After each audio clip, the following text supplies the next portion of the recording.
When my sister ripped open the ribbon, pulled out the document, and read the total out loud, she didn't say thank you.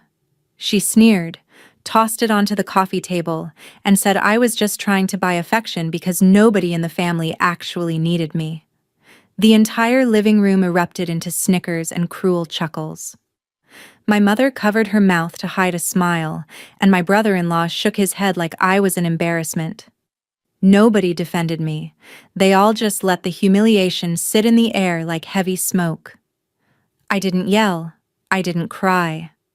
I simply leaned forward, picked up the paper, folded it neatly back into my coat pocket, and said, "Good to know." Exactly 15 minutes later, when the legal notifications hit their phones and the consequences of what I had actually been holding were revealed, the laughter vanished. The room went dead silent, and suddenly, they were all begging me to listen. My name is Cora Bennett, and I'm 34 years old. For as long as I can remember, I've been the quiet one in the family, the daughter who stayed out of the spotlight, worked late hours building my financial stability, and never asked for a pat on the back. While I focused on creating a solid foundation for myself, my family treated my quiet nature as a weakness, assuming that because I didn't brag, I had nothing of value to offer. That dynamic was always on full display during the holidays, but especially this Christmas. The entire family had gathered at our parents' spacious suburban home for our annual Secret Santa gift exchange. The living room was packed, smelling of pine and roasted ham, filled with the loud, booming voices of my relatives. At the center of it all was my sister Vanessa, the self-proclaimed golden child who lived to be the center of attention. Vanessa had spent her entire life stepping on me to make herself look taller. Whether it was at family dinners or holiday parties, her favorite hobby was turning me into the punchline of her jokes, treating me like an outsider who was merely tolerated.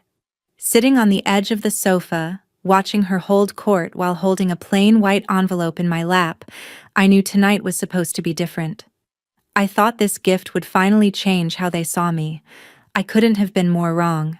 For the past 6 months, behind the closed doors of their seemingly perfect life, Vanessa and her husband were drowning. What my family didn't know, or chose to ignore, was that Vanessa's lavish spending had finally caught up with her. She was facing severe mortgage arrears, stacked unpaid notices, and the very real threat of property seizure. The stress was tearing her apart, even as she maintained her polished facade in front of everyone else. I couldn't stand by and watch my sister lose everything, regardless of how she treated me. Over the preceding weeks, I quietly stepped in. I spent countless hours pulling strings with lenders, liquidating a portion of my personal investments, securing legal waivers, and transferring funds to settle her debts. I paid off a massive financial burden, effectively wiping her slate clean and saving her home. I didn't do it for a grand display or public praise. I simply wanted to give her peace of mind. So, instead of a grand announcement, I put the official bank receipt, the fully executed mortgage release form, and a paid-in-full voucher into a simple, sealed white envelope. During the gift exchange, when my name was drawn to give Vanessa her present, I handed her the envelope with a genuine, quiet smile, believing it would be the start of a brand new chapter for our relationship. Vanessa snatched the envelope from my hand, her eyes flashing with instant condescension before she even pulled off the tape. She didn't open it with gratitude. She ripped it open like she was inspecting a parking ticket. As her eyes scanned the top line, the total dollar amount I had paid to clear her debts, her face didn't soften. Instead, a twisted smirk spread across her lips. She looked up, held the document up in the air for the whole room to see, and let out a loud, mocking laugh. "Oh, look at this, everyone," she announced, her voice dripping with venom. "Cora got me some paperwork. She's trying to play hero again." Before I could even process what she was doing, she tossed the document onto the crowded coffee table like trash.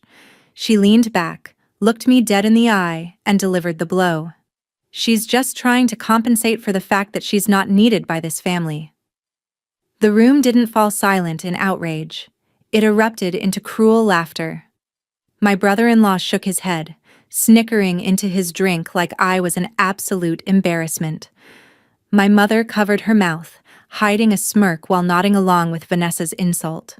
Cousins and aunts whispered to each other, giggling at my expense.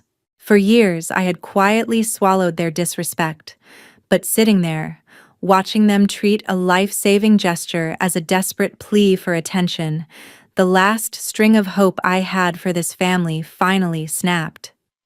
Every single person in that room chose to join in on the humiliation, completely blind to what that paper actually meant. I didn't yell. I didn't break down into tears or make a scene to defend myself. For the first time in 34 years, the stinging humiliation didn't reach my heart. It just turned into absolute, crystal-clear clarity. While the cruel laughter was still bouncing off the walls, I leaned forward slowly.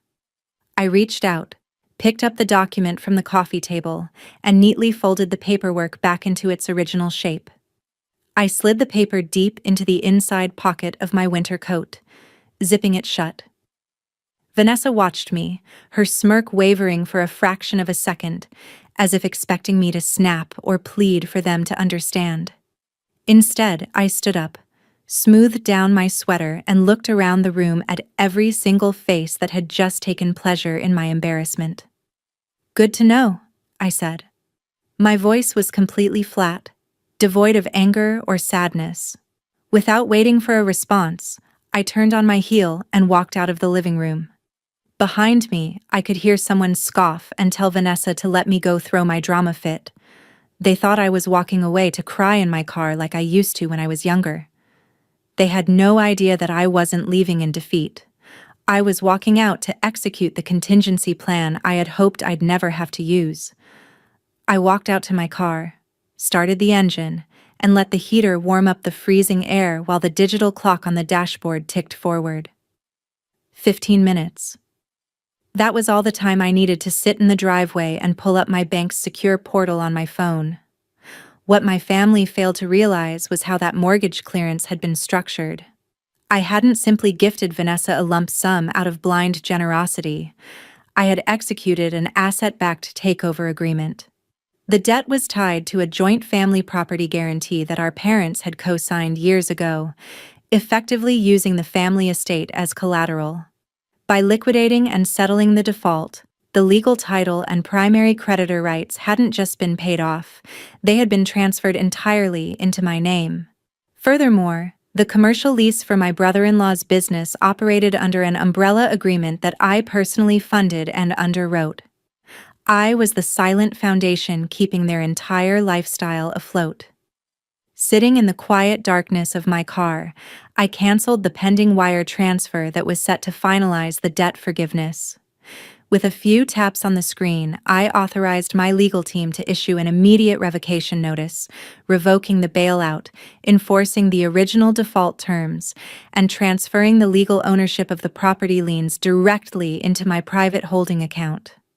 I hit send. An automated notification blast instantly hit the family group chat, along with direct legal alert emails sent straight to Vanessa, her husband, and my parents. The paper I had taken back wasn't just a gift. It was the only thing standing between them and immediate financial collapse. Inside the house, the atmosphere shattered in an instant. I watched through my rearview mirror as the living room lights flickered through the window, followed by total commotion. Their phones began chiming in unison with high-priority legal alerts. The laughter vanished instantly. Less than 60 seconds after the email hit, the front door burst open. Vanessa ran out first, her high heels clicking frantically on the icy pavement, her face drained of all color. Behind her were my parents and her husband, completely pale and wide-eyed with horror. The arrogance that had defined them just 15 minutes ago was completely wiped clean, replaced by sheer, unadulterated panic. They scrambled across the front lawn toward my running car, slipping on the frost in their haste. Vanessa reached my driver's side door first, slamming her hands against the glass. Her husband was right behind her, staring at his phone screen in disbelief as he realized his business assets were frozen and their home was in immediate foreclosure. Cora, open the door!" Vanessa screamed, her voice cracking in the freezing night air. Tears of panic were streaming down her face. My mother was clutching her hands together, shouting over the engine roar, "Please listen to us. Cora, please, we didn't mean it. Open the window." They were banging on the frame, shouting and pleading, begging for a single second of my time. The very family that had declared I wasn't needed 15 minutes ago was now on their knees in the cold, desperately begging me to save them. I rolled down my window just 2 inches, enough for my voice to carry, but keeping a firm boundary between us. The frantic shouting stopped instantly as they all leaned in, desperately hanging on my every word. "Cora, please," Vanessa sobbed, her hands trembling against the cold glass. "It was just a joke. We were just having fun, you know how we are. Please don't do this." I looked at my sister, then at my parents, who were looking at me with eyes full of desperate regret. I felt no satisfaction in their panic, no urge to gloat or yell.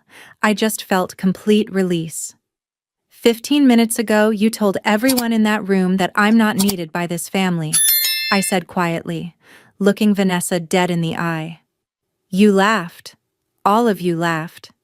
And for the first time in my life, I realized you were right. You don't need me as a sister or a daughter. You only needed my money." "Cora, no, that's not true," my mother pleaded, reaching toward the window gap. "Since I'm not needed," I continued over their desperate protests, "I am officially stepping down from carrying your debts. My legal team will handle the enforcement tomorrow morning. Merry Christmas." Without waiting another second, I rolled the window back up, shifted into drive, and pulled out of the driveway. In my rearview mirror, I saw them standing under the street lamp, frozen in disbelief as the life they built on my silence crumbled around them. I drove away into the night, leaving their toxicity behind for good, finally ready to live my life on my own terms.